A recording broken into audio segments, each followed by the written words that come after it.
Chers amis, bonjour. Ce Shabbat, nous allons lire Acharemot Kedoshim.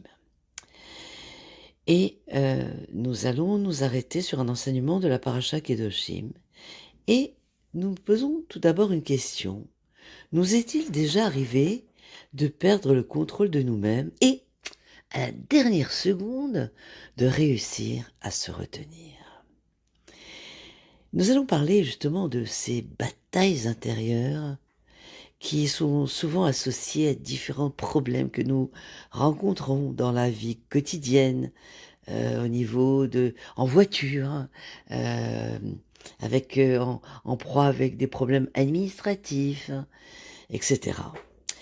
La paracha Kedoshim commence avec l'idée que nous devons être saints. Qu'est-ce que cela signifie exactement? Rachi explique que le terme kadosh, saint, explique la retenue personnelle. Dans la vie, nous sommes confrontés à de nombreuses tentations. Être saint signifie avoir l'aptitude à contrôler ses impulsions immédiates.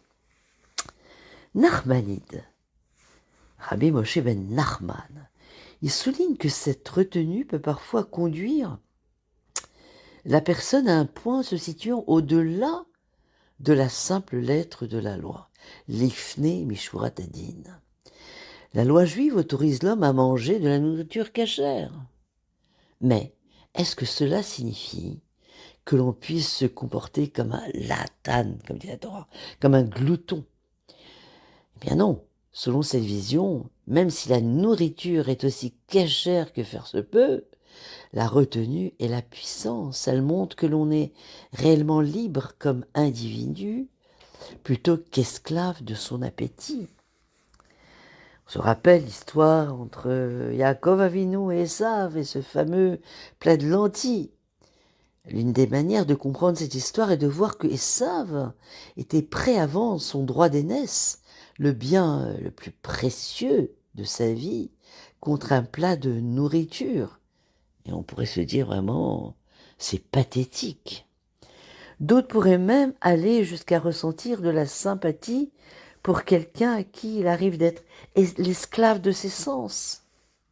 Ils pourraient arguer qu'après tout, telle est notre condition humaine. Néanmoins, de nombreux individus aspirent à être maîtres de leur propre être. Un être humain, oui, un animal. Eh bien non. Une grande partie de la paracha est consacrée à donner des directives à propos de cette espèce de contrôle de soi dans différents domaines de la vie. Le thème central est celui des relations humaines.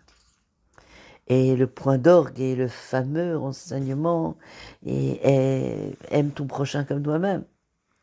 Rabbi Akiba disait justement que c'est là le plus grand principe de la Torah. Et il concerne tous les autres aspects de la pensée juive. La paracha nous instruit également à ne pas se venger, de garder rancune. Eh bien, cela nécessite très certainement la maîtrise de soi dans nos actions, nos paroles et même dans nos pensées. Mais une personne qui parvient à ce contrôle existe-t-elle? Nous pouvons imaginer qu'elle serait une simple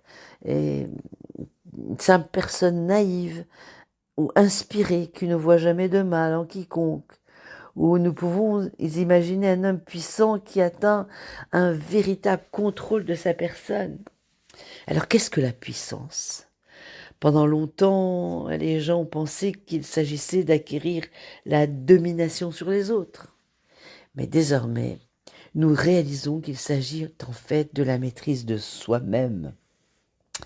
La vie quotidienne nous met face à de nombreux exemples de ces batailles dont parle la paracha, dans les relations avec nos parents, dans les domaines professionnels, dans les questions de tzedaka, dans les limites entre les hommes et les femmes, mais également dans notre comportement quand nous sommes réellement en situation de domination sur les autres en tant que juge. C'est la raison pour laquelle la paracha nous demande d'être droit dans le jugement du riche comme du pauvre. Kedoshim nous met face au défi de la retenue dans la puissance pour conduire, comme nous demandait le rabbi, construire un monde de bonté pour le futur, un monde qui sera rempli de Kedusha, où Dieu pourra régner, puisque dira Tartonim, c'est le but de la création du monde, que Dieu puisse régner dans ce monde, et que nous puissions voir de nos yeux descendre le troisième Beth Amikdash qui sera éternel, où la lumière de Dieu pourra resplendir. Je vous souhaite Shabbat Shalom, Umevorach.